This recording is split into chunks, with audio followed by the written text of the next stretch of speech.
नमस्कार दोस्तों, आपका स्वागत है इकोनॉमी टुडे और आज की तारीख है 3 अप्रैल 2025 और हमेशा की तरह हम फिर से लेकर आए हैं आपके लिए इंपॉर्टेंट करंट अफेयर्स जो कि आप अनेकों एग्जामिनेशंस में बहुत ही अच्छे से इस्तेमाल कर सकते हैं और अपने सिलेक्शन को गारंटी दे सकते हैं।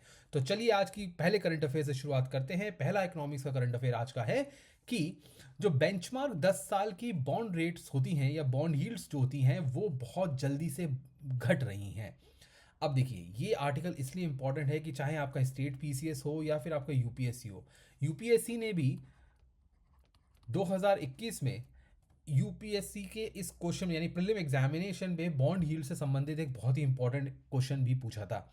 वैसे ही अगर हम और एग्जामिनेशन देखें यानी पीसीएस एग्जाम देखें या हो सकता है कि फ्यूचर में ये बैंक के एग्जाम या एसएससी के एग्जाम में भी पूछा जा सकता है, तो वही आज हम डिस्कस करने वाले हैं कि बॉन्ड यील्ड क्या होती है, ये कैसे इंपैक्ट करती है और इन्फ्लेशन आने पे, स्लो डाउन होने पे या फिर आरबीआई के डिफरेंट डिफरेंट इनिशिएटिव्स पर या फिर गवर्नमेंट ऑफ इंडिया के अलग अलग बजट स्टेटस पर बॉन्ड यील्ड पे क्या असर पड़ता है। तो हाल ही में ये देखा गया है कि आरबीआई ने जो कि पिछले कुछ दिनों में ही 80,000 करोड़ का ओएमओ अनाउंस किया था यानी कि ओपन मार्केट ऑपरेशन अनाउंस किया था। उसी ओपन मार्केट ऑपरेशन को हमने ऑलरेडी अपने ही प्रीवियस करंट अफेयर में डिस्कस किया है, जिसको हम डिस्क्रिप्शन बॉक्स में दे देंगे। आप डिस्क्रिप्शन बॉक्स से उस लिंक को क्लिक करके ओएमओ के बारे में और ज़्यादा जान सकते हैं। तो अभी हाल ही में क्या हुआ है कि जो आरबीआई ने 80,000 करोड़ की लिक्विडिटी इन्फ्यूजन किया है हमारी इकोनॉमी में, उससे जो 10 साल का बॉन्ड यील्ड है वो लगातार घट गया है और अभी जो गिरावट आई है वो 9 बेसिस पॉइंट्स की है, जो कि घटकर 6.49% पर पहुंच गया है। देखिए 9 बेसिस पॉइंट का मतलब सिंपल होता है, जब भी आपको बेसिस पॉइंट निकालना हो तो आप एक चीज़ का ध्यान रखें और वो ये है कि आप उस 9 बेसिस पॉइंट को या कोई भी बेसिस पॉइंट हो उसको डिवाइड बाय 100 कर दीजिए।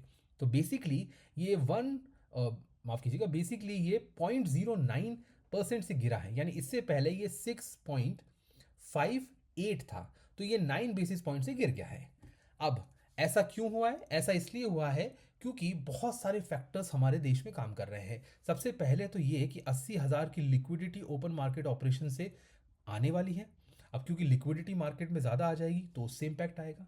दूसरा, आरबीआई ने फरवरी के महीने में जो अपनी मॉनेटरी पॉलिसी कमेटी थी उसमें उन्होंने रिसेंटली रेपो रेट्स 0.25% यानी 25 बेसिस पॉइंट से भी कम किया है, तो उसकी वजह से भी 10 साल की जो बॉन्ड यील्ड है उस पर गिरावट देखी जाती है।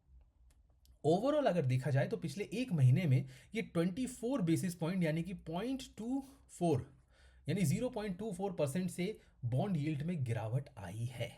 अब सबसे बड़ा सवाल, बॉन्ड यील्ड क्या होती है, उसको कैलकुलेट कैसे किया जाता है और क्यों हमारी इकोनॉमी के लिए ये बहुत ही एक इंपॉर्टेंट टॉपिक है। देखिए, जो अभी सिचुएशंस बन रही हैं वो ये है कि क्योंकि लिक्विडिटी बहुत ज़्यादा हो गई है इसलिए बॉन्ड यील्ड गिर रही है। अब बॉन्ड यील्ड क्या होती है? बॉन्ड यील्ड यानी कि बॉन्ड से मिलने वाली कमाई। आप बस इतना याद रखिए, वो परसेंटेज कमाई जो हमें किसी बॉन्ड से मिलती है। बॉन्ड क्या होता है? आप यहाँ मान के चलिए गवर्नमेंट सिक्योरिटीज़। आप एग्जाम्पल के लिए ले लीजिए कि यहाँ पर हम गवर्नमेंट सिक्योरिटीज़ को देख रहे हैं। तो जो गवर्नमेंट सिक्योरिटीज़ है, जैसे मान लीजिए भारत सरकार ने 10 साल के लिए एक बॉन्ड निकाला जिसे हम गवर्नमेंट बॉन्ड्स भी कहते हैं। तो क्योंकि वो 10 साल के लिए निकाला गया है तो वो हमें हर साल कुछ ना कुछ कमाई करके देगा, राइट? तो मान लीजिए आपने 1 लाख का बॉन्ड लिया, तो वो 1 लाख अगले 10 साल तक हर साल आपको थोड़ी थोड़ी कमाई करके जरूर देगा, राइट? तो वही थोड़ी थोड़ी कमाई जो होती है उसे हम बॉन्ड यील्ड बोलते हैं, जिसे आप कह सकते हैं कि ईएमआई में आपके पास रिटर्न्स आ रहे हैं। अब इसको कैलकुलेट कैसे करते हैं? बहुत सिंपल है। आपको कुछ नहीं करना है, आपको एनुअल कूपन पेमेंट जो होता है यानी जो भी आपका हर साल की कमाई है, जी हाँ, एब्सोल्यूट नंबर्स में जो आपकी कमाई है उसको जिस कीमत पर आपने बॉन्ड खरीदा है उसे हम बॉन्ड प्राइस बोलते हैं, उससे डिवाइड कर दीजिए, मल्टीप्लाई बाय 100 कर दीजिए। अभी हम इसके 2-3 न्यूमेरिकल्स देखेंगे, फिर आपको ये बहुत अच्छे से समझ में आएगा। इतना याद रखिए कि जब भी बॉन्ड यील्ड गिरती है उसकी कीमत बढ़ जाती है। बिल्कुल सिंपल सी बात है। इन दोनों में कनेक्शन देखिए, मैं आप एक एरो बना के आपको बता देता हूँ। इन दोनों में कनेक्शन देखिए, ये क्या है? ये एक दूसरे से इन्वर्सली रिलेटेड है यानी कि ऑपोजिट डायरेक्शन में है। अगर बॉन्ड यील्ड बढ़ेगा तो बॉन्ड प्राइस कम हो जाएगी, बॉन्ड प्राइस अगर बढ़ जाएगी तो बॉन्ड यील्ड कम हो जाएगा, यानी दोनों के दोनों ऑपोजिट डायरेक्शन में बढ़ रहे हैं। दूसरी बात, अगर आपके कूपन पेमेंट बढ़ रहा है तो बॉन्ड यील्ड बढ़ जाएगी क्योंकि दोनों डायरेक्टली प्रोपोर्शनल है। एक बढ़ेगा तो दूसरा भी बढ़ जाएगा, और अगर बॉन्ड यील्ड और प्राइस देखें तो वो इन्वर्सली प्रोपोर्शनल है। इसी वजह से जो बॉन्ड यील्ड होती है वो अगर कम होती है तो प्राइस बढ़ जाएगी, अगर प्राइस कम हो जाती है तो बॉन्ड यील्ड आपकी बढ़ जाएगी। अब देखिए, while decline in bond yield generally suggest that markets are expecting lower interest rate. जब भी बॉन्ड यील्ड कम होती है यानी उसकी प्राइस बढ़ जाती है, तो हम ये मान के चलते हैं कि भविष्य में ब्याज दरें कम हो रही हैं। अब देखिए, फिर से न्यूज़ पे आइए, ये कह रहा है कि 10 साल की जो यील्ड है वो डिक्लाइन हो रही है। इससे हमें क्या सीखने को मिलता है? इससे ये है कि जो मार्केट है, market is expecting lower interest rate. जो मार्केट है वो भविष्य में ब्याज दरों के कम होने की उम्मीद लगा के बैठा है। अब ब्याज दर कम होगी या नहीं होगी वो अलग बात है, लेकिन वो उम्मीद लगा के बैठा है। अब ये कैसे होता है? ये ऐसे होता है कि जो मार्केट में अभी बॉन्ड्स हैं उनकी कीमत बढ़ रही है, लोग ज़्यादा से ज़्यादा पैसा देकर बॉन्ड्स खरीदने की कोशिश कर रहे हैं। अब क्योंकि वो ज़्यादा से ज़्यादा पैसा देकर बॉन्ड खरीदने की कोशिश कर रहे हैं तो बॉन्ड यील्ड जो है वो कम होती चली जा रही है। यानी कि अगर आज लोग ज़्यादा से ज़्यादा बॉन्ड में पैसा लगा रहे हैं तो इसलिए लगा रहे हैं क्योंकि उनको उम्मीद है कि बॉन्ड से वो ज़्यादा कमा लेंगे, और जो ओवरऑल मार्केट में रेट कम हो रही है उससे वो ज़्यादा नहीं कमा पाएंगे। तो मान के चलिए, अगर मैं फिक्स डिपॉजिट रखता हूँ, तो अगर मैं फिक्स डिपॉजिट रखता हूँ और उसमें मुझे 6% का इंटरेस्ट या 7% का इंटरेस्ट मिलता है, लेकिन दूसरी तरफ मैं देखता हूँ कि अगर मैं बॉन्ड खरीदता हूँ तो मुझे 8% का इंटरेस्ट मिलेगा, तो मैं क्या करूँगा? तो मैं ये करूँगा कि मैं बॉन्ड खरीद लूँगा, राइट। तो बेसिकली ये है कि जब ब्याज दरें कम हो रही हैं तो बैंक डिपॉजिट कम अट्रैक्टिव हो जाते हैं। जब वो कम अट्रैक्टिव हो जाते हैं तो लोग बैंक डिपॉजिट को हटाकर गवर्नमेंट सिक्योरिटीज़ में या फिर बॉन्ड्स में पैसा लगाना शुरू कर देते हैं, और यही हम आज देखेंगे। तो चलिए एक न्यूमेरिकल से समझते हैं कि बॉन्ड यील्ड क्या होती है, कूपन रेट क्या होता है, कूपन पेमेंट क्या होता है और बॉन्ड प्राइस क्या होती है। आइए, अब सबसे पहले प्राइमरी मार्केट में कोई भी बॉन्ड बिकता है, राइट। प्राइमरी मार्केट में यानी गवर्नमेंट ने सबसे पहले एक बॉन्ड को इशू किया। अब बॉन्ड को इशू किया तो उस बॉन्ड को इशू करने में उसकी कोई कीमत हुई, राइट। बॉन्ड्स की कीमत तो होती है, बॉन्ड की कीमत है 1000। इसे कहते हैं हम फेस वैल्यू। फेस वैल्यू का मतलब वो कीमत जो उस कागज के ऊपर लिखी हुई है। अब ये फेस वैल्यू रिमेन सेम का मतलब होता है ये पूरी जिंदगी एक ही समान रहेगी, ये फेस वैल्यू चेंज नहीं होती, राइट। दूसरा है उसकी मेच्योरिटी। तो मान के चलते हैं कि मेच्योरिटी 10 साल बाद ये बॉन्ड मेच्योर हो जाएगा। फिर है एनुअल कूपन रेट, वो अभी हम डिसाइड नहीं करेंगे, और ये है बॉन्ड यील्ड का फॉर्मूला, राइट। जो कूपन रेट होती है वो है 10%। जो पेमेंट है वो भी हम डिसाइड नहीं करेंगे, पेमेंट कब आएगा? जब उसको एक्सचेंज किया जाएगा। तो ये तो है जो प्राइमरी मार्केट, यानी कि आपको कहना चाहिए न्यू इशू, जो पहली बार मार्केट में दिया जा रहा है। दूसरा जो है वो है सेकेंडरी मार्केट एक्सचेंज, यानी कि जब मार्केट में पहली बार बॉन्ड खरीदा जा चुका है, अब जिसके पास भी वो बॉन्ड है वो उसको बेचने निकला है। अब दो ही चीज़ हो सकती है, या तो उसने 1000 रुपये में खरीदा था, अब या तो उसके 1100 रुपये मिल जाए या उसको उसके 900 रुपये मिल जाए। अब दोनों में फ़र्क समझिएगा। देखिए, मैंने 1000 रुपये का एक बॉन्ड खरीदा था, ठीक है। अब मैं उसको बेचने निकलता हूँ। अगर मार्केट में कंडीशंस कैसी हैं वो डिटरमाइन करेगा कि मुझे कितना पैसा उसका मिलेगा। जब मैं बेचने गया तो या तो मुझे हाई डिमांड केस में जाऊंगा या मैं लो डिमांड केस में जाऊंगा। अगर मेरे बॉन्ड की कीमत, यानी मेरे बॉन्ड की डिमांड मार्केट में बहुत ज़्यादा है, तो लोग मुझे 1100 रुपये भी दे देंगे, यानी मुझे 1000 के 1100 मिल जाएंगे। अगर मेरे ही बॉन्ड की कीमत मार्केट में ज़्यादा नहीं है, उसको कोई ज़्यादा नहीं खरीदना चाहता, तो 1000 रुपये का मैं 900 में बेच के आऊँगा, यानी नुकसान लेकर आऊँगा।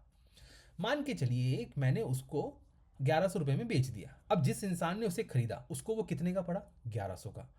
फेस वैल्यू वही है, मतलब कागज पे लिखी कीमत 1000 ही रहेगी, लेकिन उसे बिका या खरीदा गया है 1100 रुपये में। अब 1100 रुपये क्या हो गए? उसकी बॉन्ड प्राइस। अगर आप पिछले फॉर्मूला के ऊपर आएंगे तो ये देखिए, यहाँ नीचे लिखा है बॉन्ड प्राइस, वो मैंने यहाँ भी लिख दिया है, तो नीचे लिखा है बॉन्ड प्राइस। तो डिनोमिनेटर हमें मिल गया, डिनोमिनेटर यानी बॉन्ड प्राइस जिसपे वो बॉन्ड खरीदा या बेचा गया है। दूसरा, ऊपर लिखा है एनुअल कूपन पेमेंट, यानी कि आपको उस बॉन्ड से हर साल कितनी कमाई होगी। वो हम कैसे निकालेंगे? बहुत सिंपल है। एनुअल कूपन पेमेंट जो है वो मुझे 100 का होने वाला है। 100 का पेमेंट कहाँ होगा? मैं फेस वैल्यू के ऊपर होगा। फेस वैल्यू पे मुझे 100 मिलने वाले थे, राइट। फेस वैल्यू थी मेरी 1000, 1000 के ऊपर 10% मुझे मिलने वाला था, यानी मुझे 100 रुपये मिलने वाले थे। तो ये जो बॉन्ड है मुझे हर महीने 100 की कमाई करके देगा, या जिसको मैंने बेचा है उसको 100 की कमाई करके देगा, राइट। मैं रखता तो मुझे भी 100 रुपये की हर साल कमाई होती, वो रखेगा तो उसको भी 100 रुपये की ही हर साल कमाई होगी। 1100 खरीदने का मतलब ये नहीं कि उसको ज़्यादा कमाई हो जाएगी, राइट। तो उसको भी 100 रुपये की ही कमाई होगी। अब जब उसने हर साल 100 रुपये की उसको कमाई होगी तो वो ये देखेगा कि हर साल उसको कितना फ़ायदा है। तो हर साल की कमाई 100 रुपये, मार्केट वैल्यू मैंने खरीदा 1100 रुपये का, पूरा परसेंटेज निकाला तो मुझे हर साल 9.09% की कमाई होती है। ये हो गई मेरी बॉन्ड यील्ड। कीमत बढ़ी, 1000 का 1100 हुआ, बॉन्ड यील्ड 9% हो गई। चलिए, अगर मैंने सस्ते में बेच दिया, यानी खरीदने वाले ने उसे 900 रुपये में खरीद लिया। अगर उसने 900 रुपये में खरीद लिया तो यहाँ भी 10% ही था, क्योंकि उस पर 10% ही लिखा हुआ था, और उस पर हर साल कमाई भी 100 रुपये की होगी। अब क्योंकि कमाई 100 रुपये होगी, कि मैंने 100 लिख दिया, क्योंकि मैंने सस्ता खरीदा था, तो यहाँ पर मेरी बॉन्ड यील्ड बढ़ गई। राइट, यानी मैंने एक ऐसी चीज़ खरीदी जो मैंने मार्केट से सस्ती खरीद ली, लेकिन मेरी कमाई ज़्यादा हो रही है। पहले वाले केस में मैंने मार्केट से चीज़ महंगी खरीदी और कमाई मेरी कांस्टेंट है। चलिए, मैं आपको एक छोटा सा एग्जांपल देता हूँ। मान के चलिए, एक मार्केट में दो दुकानें हैं। राइट, ये है आपकी शॉप नंबर 1 और ये है आपकी शॉप नंबर 2। दोनों ही दुकानों से मुझे हर महीने 10,000 का रेंट आएगा। दोनों ही दुकानों से मुझे कितना रेंट आएगा? 10,000 का। राइट, ये मान के चलिए। लेकिन ये जब दुकान मैंने खरीदी, तो ये खरीदता हूं मैं 12 लाख की दुकान, और ये खरीदता हूं मैं 10 लाख की दुकान। तो आप खुद मुझे बताइए कौन सी दुकान पे आपको फायदा होने वाला है। ऑब्वियसली आपको इस वाली दुकान में फायदा होने वाला है, क्योंकि आपने सस्ता खरीदा और 10,000 का रेंट कमाया। यहां पर आपने महंगा खरीदा और 10,000 का रेंट कमाया। तो यहीं पर अगर हम देखें तो जो पहला वाला केस है, आपने महंगा खरीदा और आपने कम उसमें ब्याज कमाया। यहां पर आपने सस्ता खरीदा, दूसरे वाले केस में 900 रुपये में खरीदा, सस्ता खरीदा और आपने ज़्यादा ब्याज कमाया। जी हाँ, इसी को कहते हैं बॉन्ड यील्ड। अब हमारे आर्टिकल क्या कहता है कि जो बॉन्ड यील्ड है वो कम हो गई है। अब देखिए, यहाँ पर बॉन्ड यील्ड कम हो गई है, कौन सा केस था? पहला वाला। यानी यहाँ पर बॉन्ड यील्ड हो गई है कम। अब बॉन्ड यील्ड हो गई है कम, इससे हमें क्या पता चलता है कि जो बॉन्ड प्राइसेस हैं वो बढ़ रही है। जी हाँ, बॉन्ड प्राइसेस जो हैं वो बढ़ रही हैं, यानी गवर्नमेंट सिक्योरिटीज़ अपनी कीमत से ज़्यादा पे बिक रही हैं, उनकी डिमांड बढ़ रही है। ये है सबसे बड़ा इसका पूरा का पूरा सेटअप। अगर आप ये समझ गए तो किसी भी कॉम्पिटिटिव एग्जाम में किसी भी तरह का अगर आपसे सवाल पूछा जाएगा, आप इसको आसानी से कर देंगे। चलिए आइए, अब हम देखते हैं कि बॉन्ड यील्ड का रिलेशनशिप गवर्नमेंट बजट से कैसा है और बॉन्ड यील्ड का रिलेशनशिप इकोनॉमिक सिचुएशन से कैसा है। अगर हमारी सरकार का बजट डेफिसिट होता है, यानी 99% ऐसा ही होता है, राइट, तो हमारी सरकार क्या करेगी? ऑब्वियसली वो मार्केट से ज़्यादा पैसा उठाने की कोशिश करेगी। जब सरकार मार्केट से ज़्यादा पैसा उठाने की कोशिश करेगी, तो आपको नहीं लगता कि उनकी बोरोइंग्स बढ़ जाएगी? ये क्या, बोरोइंग्स बढ़ जाने का मतलब है उनका कर्जा बढ़ गया।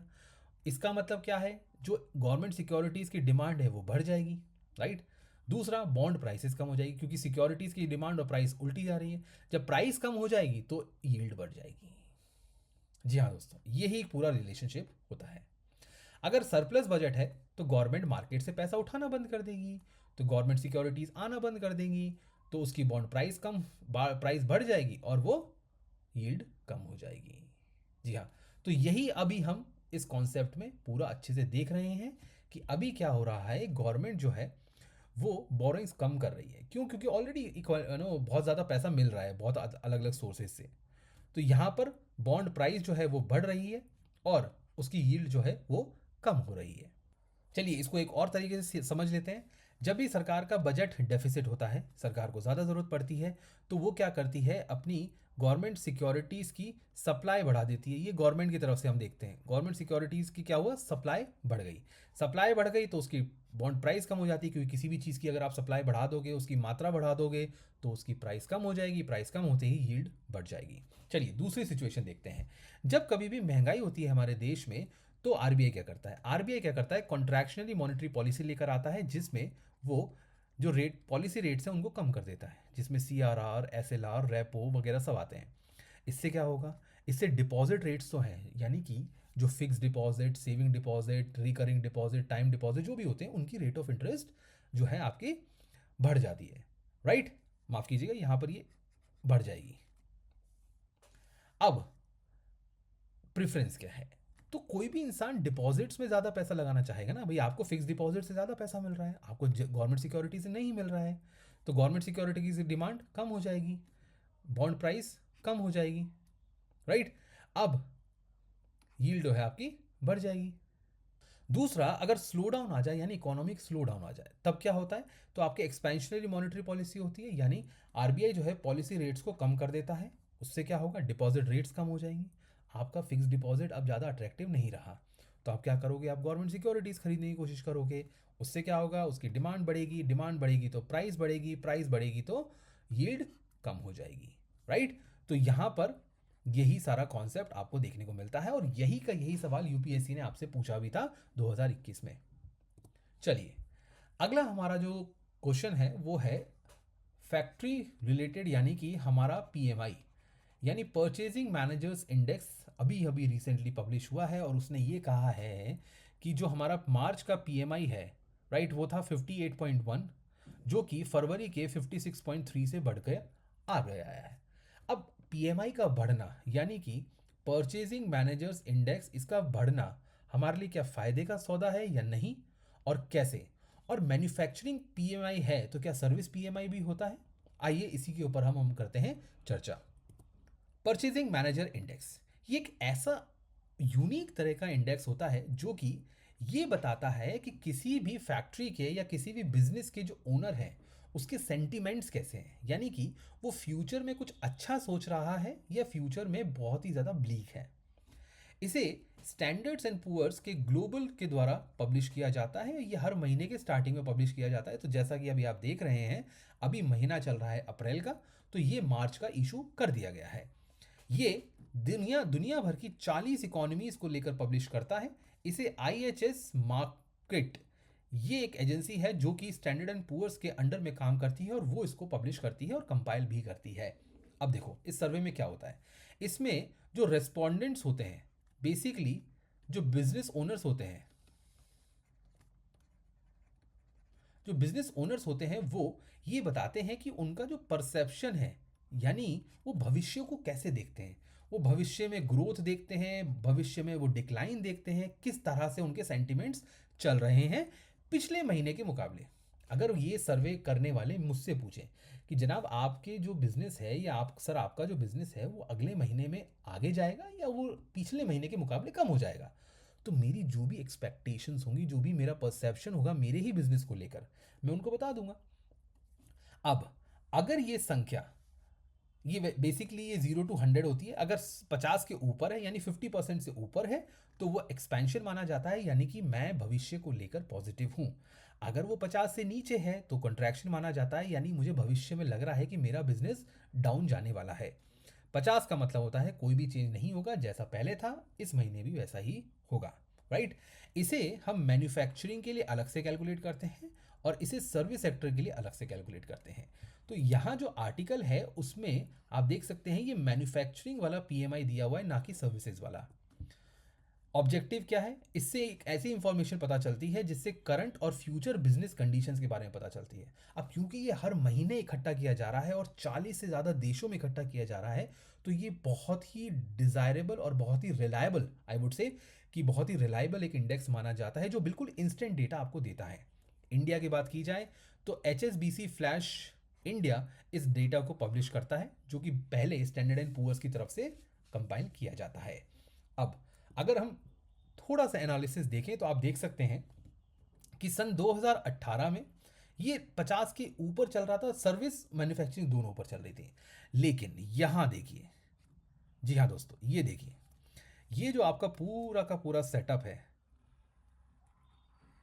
ये क्यों है, क्या कोई मुझे कमेंट बॉक्स में बता सकता है। ये जो अचानक से डिक्लाइन आ रही है, ये जो बिल्कुल हम सर्विस और मैन्युफैक्चरिंग दोनों ही सेक्टर्स में पीएमआई इतना कम हो गया है, यानी कि इसका अर्थ है कि वेरी लो पॉजिटिव एक्सपेक्टेशंस, यानी इतनी कम बिजनेसमैन को एक्सपेक्टेशंस क्यों थी। जनाब आंसर बहुत ही सिंपल है, आंसर है इसका कोविड, राइट। सो कोविड-19 में क्या होता है, कोविड-19 में बहुत ही सारी फैक्ट्रीज जो हैं वो बंद हो जाती हैं, बहुत सी सारी सर्विस एस्टेब्लिशमेंट्स बंद हो जाती हैं, यहाँ तक कि आपकी किराना की दुकान तक बंद हो जाती है जो कि असेंशियल सर्विसेज ना दे रही हो। तो अब क्योंकि शॉप्स बंद हो गई हैं, फैक्ट्रीज बंद हो गई हैं, तो अगर आप किसी बिजनेसमैन से जाके उस टाइम पूछते या किसी फैक्ट्री ओनर से आप जाके पूछेंगे कि जनाब अगले महीने के बारे में आप क्या सोचते हैं, तो वो कहेगा मैं कुछ नहीं सोचता, मेरा बिजनेस बंद है। इस वजह से ये 50 के नीचे चला गया, ऑलमोस्ट क्लोज टू 0 चला गया था सर्विस सेक्टर में। तो फिर आता है इसके बाद हल्का सा डाउनफॉल आता है आपके 21 के बीच में, क्योंकि सेकंड आपका लॉकडाउन लग जाता है उसके बाद से हम 50 के ऊपर चल रहे हैं जैसा कि आप देख सकते हैं, और कई बार तो ये 60 को भी क्रॉस कर गया है, जो कि बहुत ही अच्छी एक्सपेक्टेशन दिखा रहा है। और हाल में ये 58 के आसपास पहुंच गया है, तो एक्सपेक्टेशन अच्छी है। यहाँ अगर आप देखा जाए तो पीएमआई इनपुट प्राइसेस के बेसिस पर है। यहाँ आप देख सकते हैं कि आउटपुट प्राइसेस के बेसिस पर है, यानी मैं बेचने के बारे में सोचूं तो क्या बोल रहा हूँ। और यहाँ पर इनपुट प्राइसेस का इंडेक्स बताया जा रहा है, यानी कि जो एज अ मैनेजर मैं खरीद रहा हूँ उसमें मुझे कैसे बदलाव देखने को मिल रहे हैं। यहाँ पर भी आप देखेंगे कि कोविड के दौरान बिल्कुल बिल्कुल बिल्कुल बिल्कुल बहुत ही ज़्यादा नेगेटिव परसेप्शन चल रहा था। तो दोस्तों आज के लिए इतना ही। पीएमआई और जो बॉन्ड यील्ड है इसके बारे में आज आपको बहुत सारी इंफॉर्मेशन मिली है। ये इंफॉर्मेशन आपके अलग अलग कॉम्पिटेटिव एग्जाम में आपको बहुत ही ज़्यादा सपोर्ट करने वाली है। ऐसे ही और इंटरेस्टिंग करंट अफेयर्स के लिए और बहुत ही डिटेल डिस्कशन के लिए हमें फॉलो करना ना भूलें, और अगर ये वीडियो अच्छा लगे तो इसे लाइक, शेयर और सब्सक्राइब ज़रूर करें। आपसे मिलते हैं अगले करंट अफेयर के वीडियो में, तब तक के लिए टेक केयर।